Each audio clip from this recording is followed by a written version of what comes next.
datanglah kerajaanmu, jadilah kehendakmu di bumi seperti di. Saya mau tanya saudara, tolong jawab kuat, di bumi lebih baik atau di sorga lebih baik? Surga lebih baik atau dunia lebih baik? Yakin surga lebih baik? Yakin saja atau yakin sekali? Jadi betul-betul surga lebih baik? Amin. Kalau begitu siapa mau pergi sekarang? Coba angkat tangan yang mau pergi sekarang. Ini orang dong ini, omong lain, bikin surga lebih baik atau dunia lebih baik? Yakin? Siapa mau pergi sekarang? Separuh bilang, aduh, jangan do Bapak. Ibu-ibu dong kalau kita bilang, Mama, kenapa belum mau pergi sekarang? Jangan do Bapak, jangan do Bapak. Kok kenapa jangan? Anak dong masih kecil ini. Belum lagi dia pun bapak model begitulah itu. Anak dong masih, dia pun bapak model. Kamu juga tahu dia pun bapak model begitu. Yo, nah, paling-paling dia pun jawaban yang paling benar itu adalah belum waktu Tuhan. Nah, kita belum pergi ke sorga.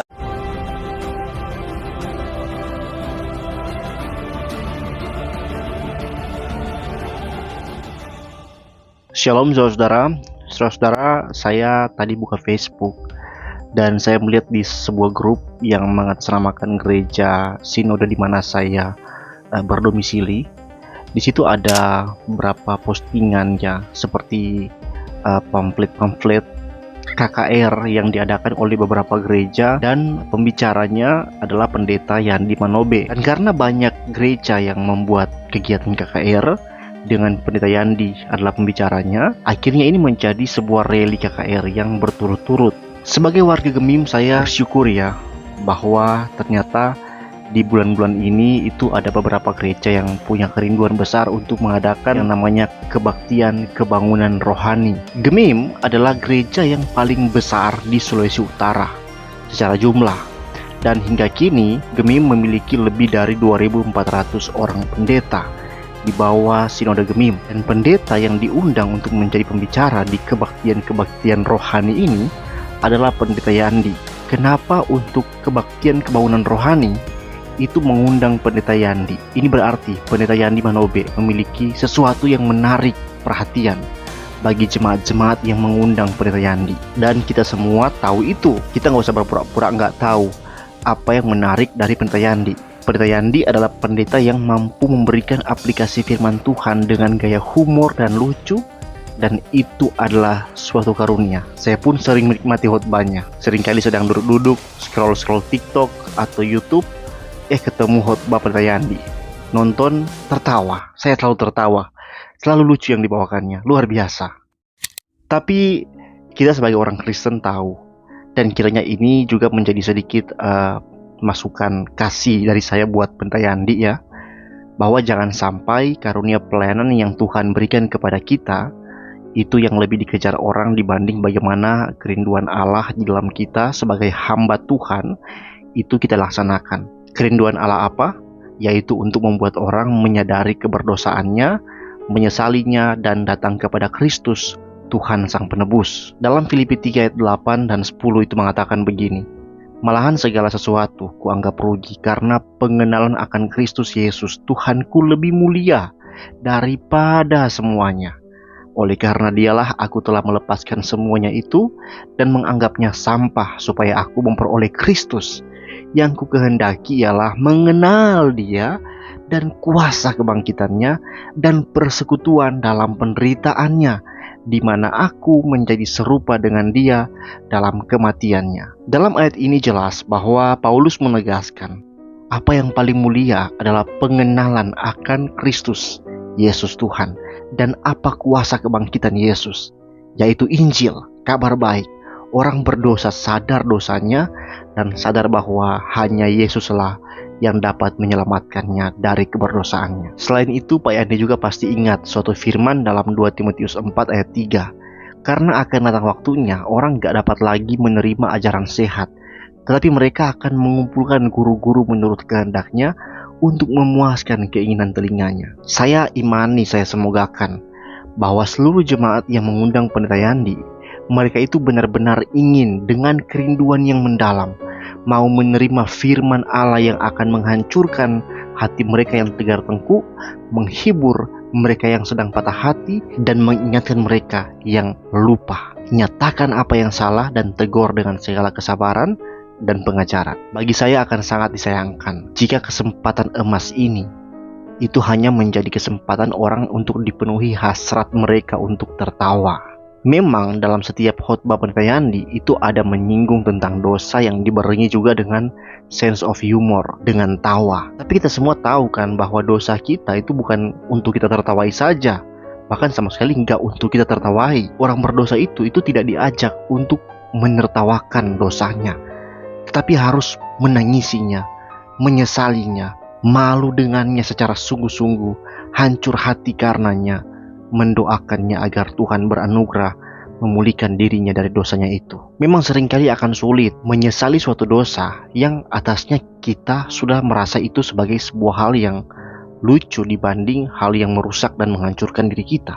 Dalam Alkitab, sense of humor ya, atau hal-hal yang lucu itu hampir saya nggak lihat di dalam Alkitab. Hampir saya nggak lihat. Dalam kisah Alkitab, sense yang paling terlihat adalah kejahatan manusia, penghakiman Allah, dan pengampunan Allah. Tapi ya seringkali karena keberdosaan manusia, kita nggak melihat itu. Yang kita lihat adalah kisah sukses tokoh-tokoh Alkitab. Sehingga banyak pendeta juga suka mengkhotbahkan kisah Daud, kisah Musa, kisah apapun itu bicara tentang suksesnya mereka. Ya karena memang juga banyak orang yang suka mendengar, banyak orang dunia ini suka mendengar hal-hal yang sukses, hal-hal yang luar biasa seperti itu. Apalagi orangnya itu wataknya lucu. Lebih bagus lagi ya kalau ditambah dengan sense of humor ya. Siapa di bumi ini yang gak mau tertawa? Ya kalau siapa di bumi ini yang gak suka ditegur dosanya, mungkin banyak. Tapi siapa yang gak mau tertawa? Ya pasti semua orang suka dengan lucu, dengan hal-hal yang lucu. Jadi sense utama yang Allah coba berikan dalam kitabnya itu adalah sense tentang keberdosaan manusia, dahsyatnya kekudusan dan penghakiman Tuhan, serta bagaimana kasih karunia-Nya di dalam anaknya Yesus Kristus. Seringkali kita nggak mau dengar hal-hal itu. Kita rasa itu membosankan, atau kita mencoba untuk menghindari hal-hal itu karena bisa menegur diri kita sendiri. Tapi memang di dunia ini lebih banyak orang yang ingin telinganya dihibur dibanding otak dan hatinya dibuat bergumul tentang kebenaran Allah. Di Indonesia aja ada berapa hari ini pendeta yang diundang sana-sini karena terkenal tegas dengan firman. Hampir nggak ada. Ada pendeta yang sebenarnya tegas dengan firman Tuhan, yang lebih banyak menegur dosa dan memberikan pengajaran yang mendalam dari Alkitab dibanding dengan lucu-lucunya. Tapi mereka ini nggak laku di dunia yang tercemar ini dibanding dengan pendeta yang bicaranya lucu, banyak cerita lucunya ya, dan sebagainya. Nah, pendeta-pendeta yang tegas-tegas ini, yang mengkhotbahkan firman dengan mendalam ini, karena mereka nggak laku, nggak selaku pendeta-pendeta yang lucu-lucu yang lain, akhirnya mereka karena sadar akan pentingnya firman disampaikan, mereka harus berusaha sendiri dengan cara buat kanal YouTube, pakai media apa saja. Yang penting tetap bisa kabarkan firman kepada orang banyak tanpa perlu diundang sana-sini. Biarlah kebenaran yang menjangkau manusia.